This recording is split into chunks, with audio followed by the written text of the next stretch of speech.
Dans les sessions précédentes, on a vu qu'il y avait différents types d'exporteurs prêts à l'emploi. Donc bien évidemment, tout ce que vous avez à faire, c'est sélectionner l'exporteur que vous souhaitez utiliser.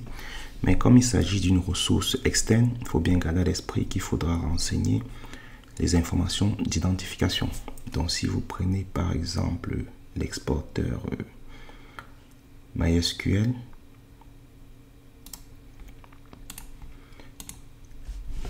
vous aurez la procédure d'installation. Aujourd'hui, les exporteurs peuvent s'installer de deux manières. Dans certains cas, ils peuvent s'installer de manière standalone, donc c'est vraiment un service qui est lancé. Et dans d'autres cas, il peut se déployer sous forme de conteneur. Donc ça, c'est laissé à l'arbitrage de la personne qui définit le conteneur. Donc tout au-dessus, c'était l'installation en mode standalone. Et là, vous avez l'installation en mode conteneur.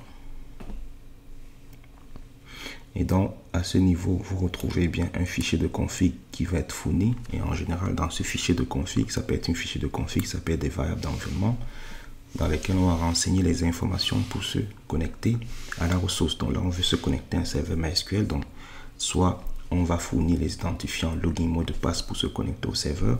Mais dans la plupart des cas, les exporteurs se basent sur les API. Donc une fois que vous avez sélectionné votre exporteur, donc vous aurez une procédure pour faire son installation. Donc si on prend le cas de Node exporteur qu'on a vu précédemment, donc lui aussi n'échappe pas à la règle, vous pouvez le lancer en standalone. En ce moment, il faut télécharger ses binaires, décompresser et ensuite exécuter l'exporteur. Donc bien évidemment, si vous parcourez la documentation, vous devrez retrouver l'installation en mode Docker. Et donc pour cela, vous pouvez par exemple aller sur le repo.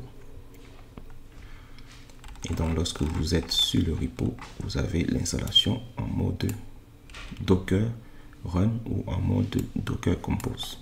Donc tout ce que vous avez à faire, c'est lancer les commandes et déployer votre exporteur. Dans le cas où l'exporteur va cibler un élément qui nécessite une authentification, bien évidemment, il faudra penser à fournir l'authentification. Donc là, on avait dit, ça c'est le scénario où vous avez une ressource et vous déployez un exporteur à côté. On a aussi dit que dans le fonctionnement de Prometheus, vous pouvez avoir des applications qui intègrent déjà l'observabilité. Donc on prend le cas de Traefik par exemple. Si vous allez dans la documentation de Traefik, vous avez une section observabilité. Et lorsque vous êtes dans l'observabilité, vous retrouvez bien les trois piliers de l'observabilité, donc les logs, les métriques et les traces. Donc là, Traefik vous informe que si vous voulez faire de l'observabilité sur les trois piliers, vous n'avez pas besoin d'installer une ressource en plus. Il suffit d'entrer dans la section qui vous intéresse et de fournir la configuration qui va bien. Donc nous, ce qui nous intéresse, comme on a dit, Prometheus fait que de la métrique. Donc on va dans métrique.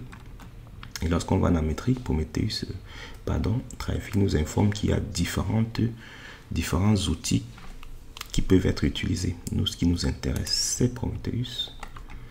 Et donc, Traefik nous informe qu'il vous suffit de rajouter cette configuration dans votre ce paramètre dans votre configuration Traefik en fonction que vous êtes en YAML ou en TOML ou bien en CLI. Pour ceux qui vont travailler dans le monde de Docker, c'est plutôt ce genre de paramètres que vous allez utiliser qui vont vous permettre donc d'activer Traefik, d'activer l'exporteur Prometheus dans Traefik. Et donc désormais vous aurez donc l'URL /métrique qui sera disponible et donc vous pourrez connecter votre Prometheus serveur pour faire la collecte de vos métriques.